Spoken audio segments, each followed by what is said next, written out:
And let's talk about 1972, that whole unfortunate episode. How did you guys receive it? How did you go through the process of arranging to travel? How was the experience when you look back? Well, my father left earlier. As soon as it was announced, he left in the first month. Okay. Then I was alone. My father, my mother, my brother, and my two sisters left earlier. And I left on the last day, on 5th of November, 1972, by Alitalia. What kept you back? Were you waiting for something, or you? I never wanted to leave, and but what happened was the town started getting empty, and you could feel it. So then I decided to leave on the last day. Okay. I always had a Ugandan passport because my citizenship was by birth. Okay. My father was born here. I am born here. So it was it was a constitutional. Okay. Okay. So the whole experience of living here, traveling from London, I remember there's a point I was watching one of your stories where you narrated is where you had to sleep on the street. I think there's someone you had gone to visit and then they were not there. So narrate to us the whole experience living here, reaching there in London, and how was the whole process of settling in?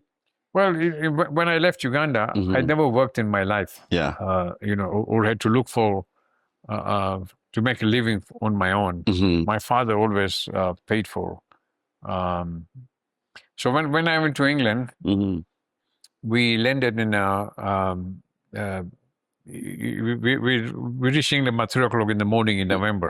Cold. I didn't even have a sweater on.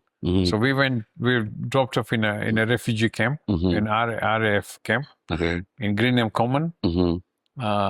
And as soon as we went in the morning, they gave us a coat, and I had breakfast. Then I decided to leave. I didn't want to stay in the camp. So a friend of mine, I befriended somebody, and he said he's going to London. He's going to come and drop me. So very kind of him to come and drop me in Finchley. Okay.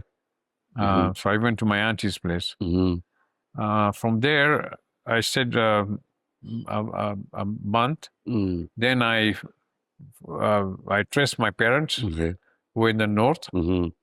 I joined them, and I stayed there for 2 months. And I decided to know the time or the place for me to stay there. Okay. So I went around touring England, and I went to Birmingham, Manchester, Stockport. Then from Stockport, I had an uncle I was staying with, and he had a friend from Ilford who used to work in Mode Photo Company. So he came and said, "Look, please come to London. I'll get you a job."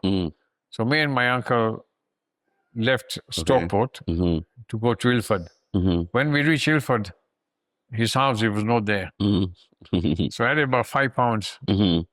And out of £5, I told my uncle, I mean, we were there. We waited and waited till about 8 o'clock at night. Then I said to Uncle, let's go and have something to eat. Yeah. Out of the £5. Out of the £5, we spent £2 eating, and had £3 left. And then we went back to his, the front of the house. By 9, 10 o'clock, nobody there. Yeah. By 11 o'clock, nobody there. So I said to Uncle, let's go and sleep now. So we got some cardboard boxes and we laid down on the floor. In front of the house? In front of the house, in front of the door. And we slept. In the morning, the milkman comes, he's laughing at us. Yeah. The postman passes by, he's laughing at us. So by 9 o'clock,